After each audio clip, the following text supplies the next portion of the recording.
Memangnya Nasdem bisa mendaftarkan pasangan capres-cawapresnya sendiri? Ya kan enggak. Lah tidak memenuhi syarat saja, perilakunya arogan seperti itu. Dia yang menentukan siapa wakil Anies. Ini kan bukan proses yang baik. Belum jadi parpol terbesar saja. Polanya menang-menangan gitu. Bagaimana kalau Nasdem sebesar PDIP? Wah, rusak.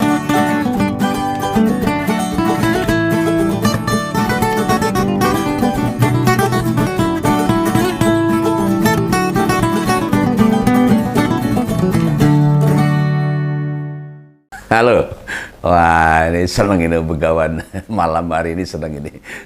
Nah, ketemu lagi dengan saya ini tetap di ngompol ngupini politik gitu loh. Ini saya mau cerita tentang PKS nih. Nah ini Presiden PKS Bapak Ahmad Saiku itu menegaskan, ini tak meminta syarat apapun loh, atau ada permintaan untuk mendukung capres-cawapres koalisi perubahan. Berarti Mas Anies dan Caimin. Nah ini keputusan mendukung baru ditetapkan pada Jumat malam setelah Dewan Syuro merapat untuk melakukan rapat internal. Karena mekanismenya internal partai memang harus melewati keputusan Dewan Syuro. Ya bener ini Pak Saiku nih. Dipikirnya kita rakyat itu nggak jeli ya Pak. Yo, seperti Om Begawan ini kan suka meneropong ini. Kok berusaha nutupi sesuatu gitu loh. Menurut Om Begawan ini, jika memang tidak ada permintaan, begitu Mas Anies Caimin dideklarasikan, ya mestinya ya langsung oke aja lah. Nggak perlu pakai babi bu. Buktinya waktu deklarasi PKS tidak datang loh waktu deklarasi Pak Anies Caimin. Ya, lalu waktu rapat tim pemenangan di kantor Nasdem juga enggak, PKS juga absen. Kemudian juga pada konsolidasi koalisi, lagi-lagi PKS juga tidak ada perwakilannya. Ini ada apa? Menaikkan nilai tawar. Masa nggak ada syaratnya itu loh. Masa begitu? Mau bukti PKS sebenarnya punya permintaan. Ini menurut Begawan loh. Bukan fitnah, bukan hoax nih. Ini opini, ini pendapat Begawan loh nih.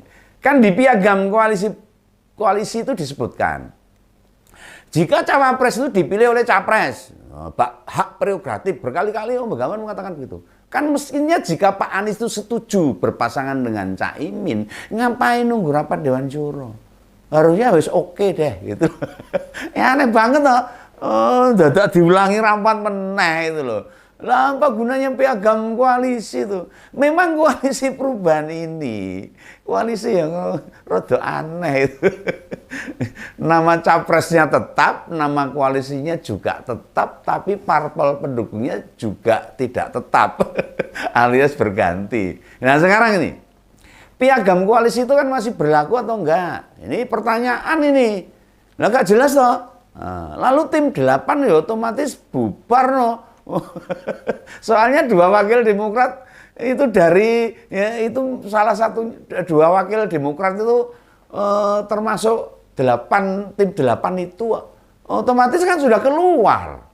Nah, tim itu ganti nama atau ganti orang? Ini pertanyaan juga. Nggak jelas ini. Begawan. Jadi mau ketawa. Lah memang apa-apa jika diurus Pak Anies sering jadi kabur. Bisa berganti apapun, sadut saknyet. Saiki ganti, sesuk ganti, berubah. Ya sama ini, namanya koalisi perubahan. Enggak apa-apa. Itu nyat wis met tuh. Lah ini cocok dengan karakter PKS. Ini menurut Begawan ini, yang juga bisa mengganti langkahnya secara tiba-tiba pula. Namun sebenarnya ini PKS itu bertahan di koalisi perubahan itu diprediksi sejak awal memang nggak bisa kemana-mana. Ora iso duwe gerakan, ora iso duwe power. Sebenarnya mereka berat menerima Caimin sebagai cawapres. Ya apa ndak? Ini faktanya aja lah. Secara politik ya bisa aja berubah-ubah. Tapi faktanya itu jane ya keberatan itu PKS itu. Dan itu sudah beberapa kali dikupas di ngompol yang dari Begawan. Tak ulik-ulik gitu, tak kupas, berikan pemahaman. PKS juga tidak mungkin mendukung Pak Ganjar. Ora mungkin. Juga Pak Prabowo. Walaupun di Pilpres, 2 kali Pilpres yang telah lalu mereka mendukung Pak Menhan loh. Tapi sekarang nggak mungkin. Mengapa begitu? Ayo, ini menurut Begawan loh. Kan di Koalisi Indonesia Maju ada Partai Gelora, Partai Sempalan PKS. Yang dulu petinggi-petinggi PKS itu mendirikan Partai Gelora. Partai di mana terdapat Pak Anies Mata, Bang Fahri Hamzah. Nah, dua orang ini kan orang penting di PKS waktu itu. Paling vokal itu. Lah kalau di gerbong yang sama, wah, orang malah ribut terus. Wah. Syukur-syukur nggak gontok-gontokan.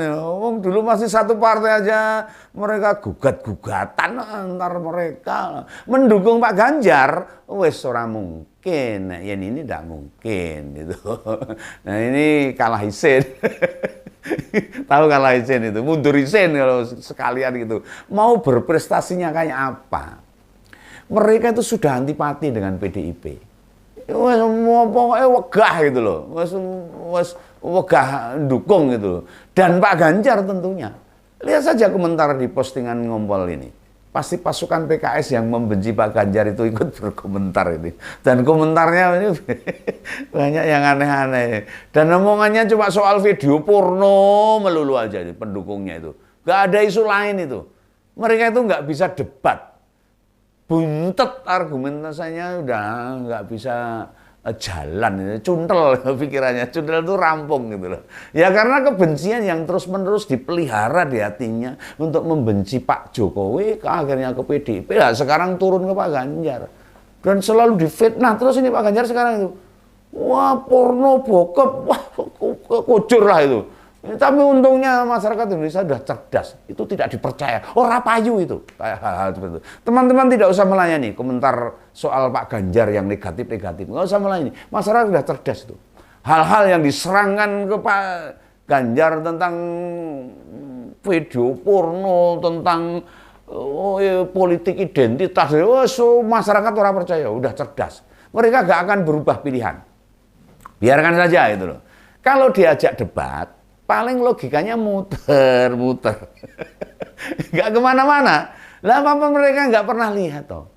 Pak Anies itu main peluk-peluk perempuan yang bukan istrinya. Ya sama sebagai pejabat. Waktu di berbagai kunjungan. Penggemarnya diam-diam aja tuh. Nggak ada yang ngomong, nggak ada yang kritik itu. Sedangkan Pak Jokowi dan Pak Ganjar pasti membatasi bila bertemu dengan lawan jenisnya. Hati-hati. Jowo ini diketokke itu. Tapi itulah faktanya. Kalau sudah fanatik buta, dibilangin kayak apapun ya orang efek tuh, ngeyel, bencinya udah sampai di sini, nandes itu.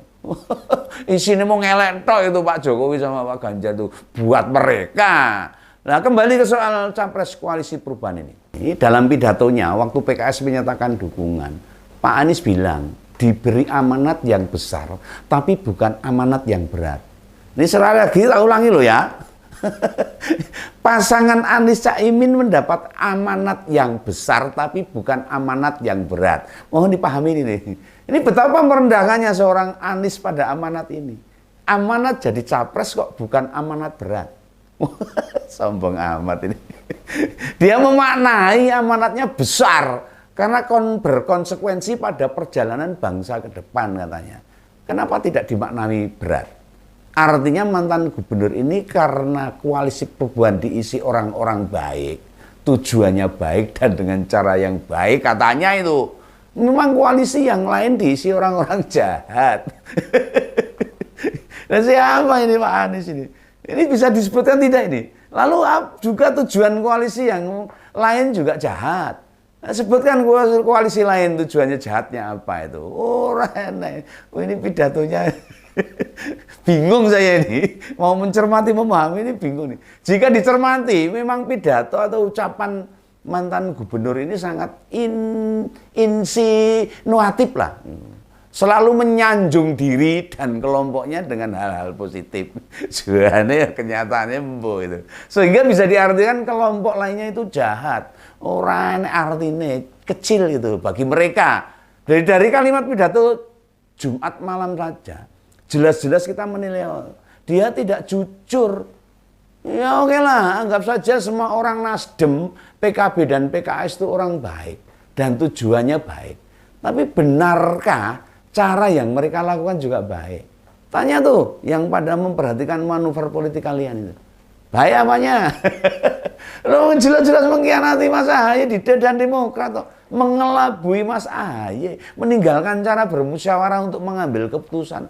Lah kok kayak gitu bilangnya cara koalisi perubahan dengan cara yang baik. Baik. Ini baiknya ini tidak ditiru aja lah. Oh, kayak ngono kok baik. Demokrat itu sudah setahun bareng. Masa ditinggal begitu saja, juga sudah tersebar cerita loh ini. Dipilihnya Cak Imin itu kan suruhannya Pak Surya Paloh. Ini sudah menyebar di media. Bukan pilihan Pak Anies sendiri. Partai anggota koalisi ditinggal begitu saja prung. Bandingkan dengan PDIP. Cawapresnya belum ditentukan dan keputusan siapa yang akan jadi wakilnya Pak Ganjar akan dimusyawarahkan dengan parpol-parpol anggota koalisi. Ini janjannya. Tanpa musyawarah ya nggak apa-apa janjannya PDI itu loh. Dan soalnya PDIP bisa mendaftarkan pasangan capres dan cawapresnya tidak butuh dukungan. Oh, ini secara fakta. Tapi ya tetap butuh sekali untuk kekuatan. Tapi Bu Mega tidak mau begitu. Beliau itu menghargai parpol yang bersedia bersama-sama memperjuangkan Pak Ganjar sebagai presiden kita tahun 2024. Memangnya Nasdem bisa mendaftarkan pasangan capres-cawapresnya sendiri? Ya kan enggak. Lah tidak memenuhi syarat saja, perilakunya arogan seperti itu. Dia yang menentukan siapa wakil Anies. Ini kan bukan proses yang baik. Belum jadi parpol terbesar saja. Polanya menang-menangan gitu. Bagaimana kalau Nasdem sebesar PDIP? Wah, rusak ini. Bisa jadi cara hidup rakyat bisa diatur juga sama Pak Paloh ini. Nah, apakah komitmen PKS mendukung pasangan Cak Imin Anies bakal meningkatkan elektabilitas mereka? Paling banyak ya 1,5% loh, alias jadi 17,6% paling-paling. Ya 18 lah itu, tidak signifikan kenaikannya. Sementara Pak Ganjar bakal makin jauh ninggalin Pak Prabowo, yang otomatis makin jauh jaraknya dengan Pak Anies. Percayalah, ditambah bila cawapresnya Pak Ganjar sudah ditunjuk, mereka bakal makin kenceng menggerakkan jaringan-jaringan di bawahnya. Ini percaya aja, tunggu aja nanti. Itu ya, ini masyarakat harus paham, harus cerdas. Jangan ikut-ikutan jadi orang cetok itu. Oke ya. Sampai ketemu dengan Om Begawan di lain kesempatan. Kita kembali ngopi yang kental. Salam Begawan.